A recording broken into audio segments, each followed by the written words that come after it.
In front of me is Black Shark 5 Pro, and let me show you how to activate developer options here.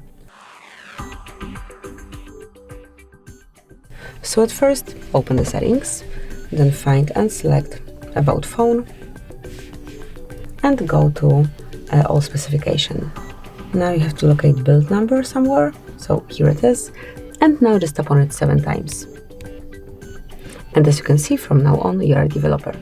Let me go back, and now under Additional Settings, you will be able to reach developer options. So here they are, just mark and you can smoothly use them. Then to switch developer panel off, just unmark the stop switcher, and as you can see, it is no longer active. So that would be all, this is it. Thank you for watching. Please subscribe our channel and leave the thumbs up.